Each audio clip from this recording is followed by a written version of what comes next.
আপনি একটা জিনিস দেখবেন যে আমরা বেশ কিছু ম্যাচে আপনি দেখবেন যে কিছু ভালো পারফর্মার ছিল, তারপরও আমরা তাদেরকে অফ করেছি। আপনি দেখবেন মুরাদ কিন্তু এর আগের ম্যাচটা ভালো করেছে, আকবর জাস্ট একটা ম্যাচ আগেই ভালো করেছে। সো স্ট্র্যাটেজিক কারণে আমি সবসময় বিলিভ করি স্পেসিফিক ওই দিন ওই ম্যাচ ওই কন্ডিশনের জন্য যেই প্লেয়ারকে পিক করলে টিমের বেটার বেনিফিট হবে বা কম্বিনেশনের জন্য বেটার হবে সেটাই চিন্তা করি। রিপন নো ডাউট আমাদের আজকে এই ফাইনালে আসার পেছনে রিপনের অবদান সবচেয়ে বেশি, বলিং পেস বোলিং ডিপার্টমেন্টে, এটা অস্বীকার করার কোনো উপায় নেই।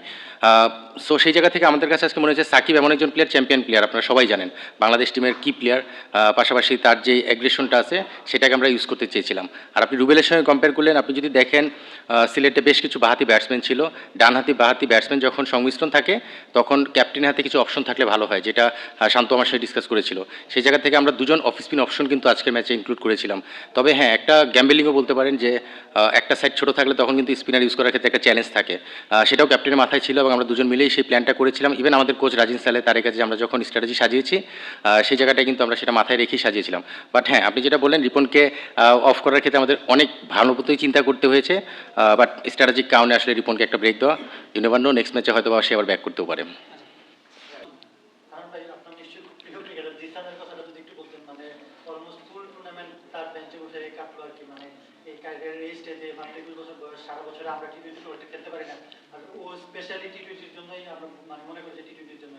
আপনার খারাপ লাগাটা কেমন, আর তার জন্য একটু খারাপ লাগছে যে পুরোটা টুর্নামেন্টে একটা ম্যাচ আপনি জানতে পারলেন?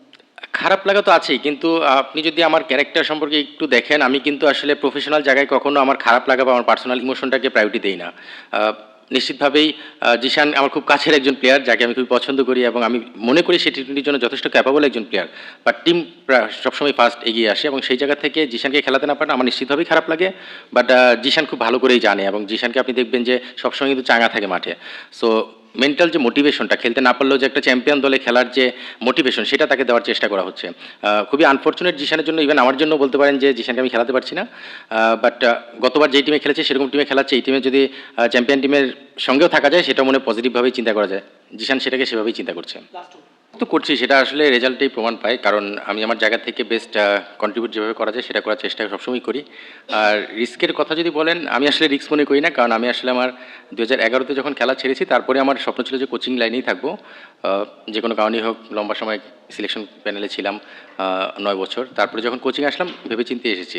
সো আমি আসলে রিস্ক না, আমি মনে করি যে আমি যেভাবে কাজ করছিলাম সিলেক্টর থাকা অবস্থায় প্লেয়ারদের সঙ্গে যেভাবে কমিউনিকেশন হচ্ছিল বা আন্ডারস্ট্যান্ডিং এগিয়ে যাচ্ছিলাম, সবাই ফিল করতো, আমাকে বলতো যে আসলে কোচিং আসলে হয়তো ভালো করবে, সেটাও আমাকে কনফিডেন্স দিয়েছে। আর সময়ের সঙ্গে সঙ্গে ঢাকা লিগ, তারপরে এবার বিপিএলে কাজ করা, নিশ্চিতভাবেই প্লেয়ারদের ক্রেডিটে আগে দিতে হবে। কিন্তু আমি একটা জায়গায় নিজের জায়গা থেকেও বলতে পারি, প্লেয়ার সিলেকশনের কাজটা যেহেতু করে এসেছি, টিম সিলেকশনের ক্ষেত্রে টিমের জেলিং তৈরির ক্ষেত্রে সেই কাজগুলো আলহামদুলিল্লাহ ভালো মতো এগিয়ে যাচ্ছে। তার ফলে কিন্তু 2টা ইভেন্ট পরপর করলাম যেখানে সাকসেসফুলি এখন পর্যন্ত মনে হচ্ছে নিশ্চিতভাবে 23 তারিখ ফাইনালের পরে আর একটু ভালো মতো রিপ্লাই দিতে পারবো।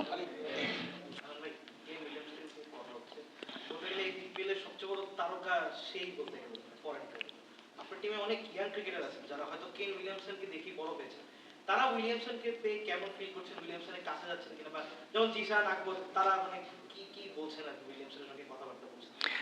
আসলে আজকে সকালে এসেছে, টিম মিটিং অ্যাটেন্ড করেছে, রেস্ট নিয়েছে, তারপর মাঠে এসেছে। খুব বেশি সে অ্যাটাচমেন্টের সুযোগ হতে পায়নি।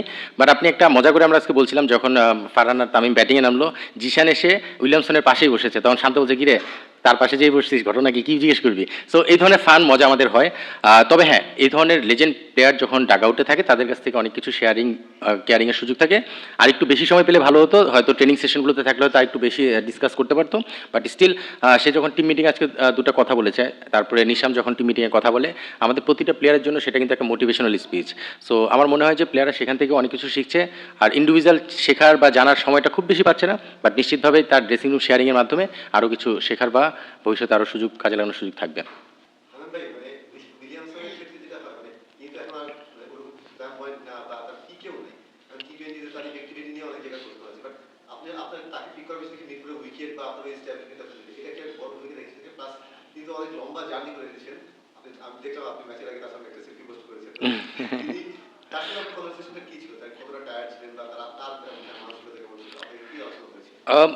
একজন প্রফেশনাল প্লেয়ার এবং আপনারা জানেন যে নিউজিল্যান্ডের প্লেয়ারদের আমরা সবসময় প্রশংসা করি তাদের ক্যারেক্টারের জন্য, খুব সফট এবং স্মার্ট হয়। কেইন কিন্তু আজকে সকালে আর্লি মর্নিং এসেছে 9টা 9:30 দিকে হোটেলে পৌঁছেছে। পৌঁছানোর পরে কিন্তু আমাদের টিম মিটিং ছিল, সেটাতেও অ্যাটেন্ড করেছে। তারপরে সে রেস্ট নেওয়ার জন্য রুমে গিয়েছে। সো আমি এই জন্যই কথাটা বললাম, খুবই প্রফেশনাল একজন প্লেয়ার। আর আপনি যেটা বলেন এফেক্টিভনেস যে বিষয়টা, আমাদের টিম আপনি দেখবেন আমরা মিরপুরে যখন খেলাটা চলে এসেছে আমরা দেখেছি যে অ্যারাউন্ড 150 ভালো রান। আপনি যদি 150 খেলা হয় সেখানে অ্যাঙ্কর রোল প্লে করতে পারে এবং ইনিংসটাকে বিল্ড করে দূরে নিয়ে যেতে পারে, এই ধরনের একজন প্লেয়ার আমাদের কম্বিনেশনে খুব দরকার ছিল। কারণ আমাদের নিচের দিকে আমাদের ব্যাটিং যারা ছিল তারা যতটা কন্ট্রিবিউট করবে সেটার সাপোর্টটা পাবে কিন্তু উপর থেকে।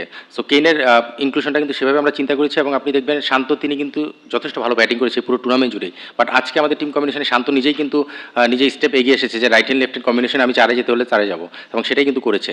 সো এই যে টিম মানে টিম হিসেবে কাজ করা, ক্যাপ্টেন নিজের পজিশনটাকে ছেড়ে দিয়ে টিমের জন্য মানে বেটার কিছু চিন্তা করা, আমার মনে হয় যে সেটা নিশ্চিতভাবেই একটা টিমকে প্রমাণ করে যে আসলে এই দলটা একটা পুরো দল হিসেবেই খেলে।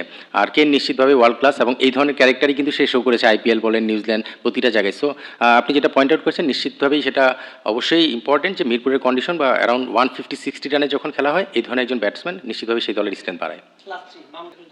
ভাই আপনার কোচিং ক্যারিয়ারটা খুব ভালোভাবে শুরু হয়েছে, বিপিএল এ চ্যাম্পিয়ন বা বিপিএল এর ফাইনাল। নিজের কোচিং নিয়ে বলাটা তারপরেও জানতে চাইবো যে আপনার ফিলিংটা এবং কোচিং হিসাবে আপনার কতটা এনজয় করছেন?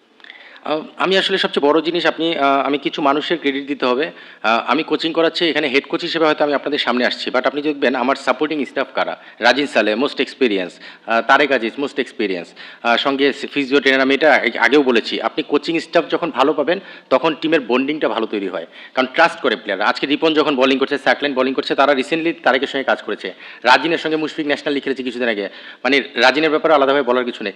এই যে কোচিং স্টাফ, এদের এই ট্রাস্টের কারণে টিমের মধ্যে একটা জেলিং বা বন্ডিং তৈরি হয়। আমার কাজটা অনেক সহজ হয়ে যায় যে হেড কোচ হিসেবে তখন আমার কাজ থাকে পুরো টিমটাকে এক করার জন্য যেভাবে কোঅর্ডিনেট করা। সো নিশ্চিতভাবে টেকনিক্যাল অনেক বিষয় থাকে, সেগুলোতে আমি আমার রোল প্লে করার চেষ্টা করি, বাট আমার সাপোর্টিং যারা রয়েছে তাদের কারণে আমার কাজটা অনেক সহজ হচ্ছে। ইভেন আবনিতেও আপনি দেখবেন তারেক আমার সঙ্গে ছিল, ইফতিসান এরাই ছিল। ইভেন টিম বয়দের কথা বলতে হবে, এই 4জন টিম বয় আমার আবনিতেও ছিল। সো ওই যে ট্রাস্টের জায়গা থেকে আই কন্ট্যাক্ট, চোখের ভাষা বোঝা, সো এই প্রতিটা জিনিস এই ম্যানেজমেন্টের সঙ্গে আমার সেটা তৈরি হয়েছে। আর প্লেয়াররা আপনারা দেখেছেন প্রতিটা প্লেয়ার কিন্তু প্রমিসিভ এবং ডেডিকেটেড। অনেক সময় আমরা কিন্তু বিভিন্ন প্লেয়ার নিয়ে বিভিন্ন রকম সাইড টক শুনি বা কথা বলি। এই টিমে আপনি অন্তত এই ধরনের ফিঙ্গার উঠিয়ে কারোর দিকে কথা বলার মতো সুযোগ মনে হয় পাবেন না, বিকজ টিম রেজাল্ট আমার মনে হয় তো করতে গেলে এই ধরনের টিম ম্যানই দরকার, টিমের প্লেয়ার দরকার। সো সেই জিনিসটাই ছিল। আলহামদুলিল্লাহ আমি খুব এনজয় করছি এবং চেষ্টা করবো এইভাবেই এনজয় করার জন্য। লাস্ট ওয়ান আবি। আমার কাছে মনে হয় ইমন যখন ব্যাটিং করছিল তখন আমরা কিন্তু সবাই একটু নার্ভটাকে ধরে রাখার চেষ্টা করেছিলাম, কারণ আমরা জানি যে ইমন এমন একজন অ্যাটাকিং ব্যাটসম্যান, সে যদি ইনিংস ক্যারি করে তাহলে ডিফারেন্স তৈরি করার মতো ক্যাপাবিলিটি যারা আছে। ইমনের রান আউটটা আমার মনে হয় আজকের ম্যাচের টার্নিং পয়েন্ট নিশ্চিতভাবে বলতে হবে। আর আমাদের ব্যাটিং জায়গা থেকে যদি বলি, আমার মনে হয় যে কেনের যে ইনিংসটা, কেন উইলিয়ামসন, তাকে যেই কারণে আমরা পিক করেছি এটা নিয়ে অনেকেরই অনেক ডাউট ছিল, বাট আমার টিম স্ট্র্যাটেজিতে আমি যখনই দেখেছি যে আমার উপরের থেকে একটু রানের একটু স্ট্রাগল করছি তখনই কিন্তু কেনকে ইনক্লুড করার অপরচুনিটি পেয়ে সেটা আমরা গেইন করেছি, এবং কেনের ইনিংসটা নিশ্চিতভাবেই আমাদের আরেকটা ব্যাটিং ডিপার্টমেন্টে টার্নিং পয়েন্ট হতে পারে। সব ধরনের খেলার খবর পেতে সাবস্ক্রাইব করুন। সঙ্গে থাকুন খেলার পাতার।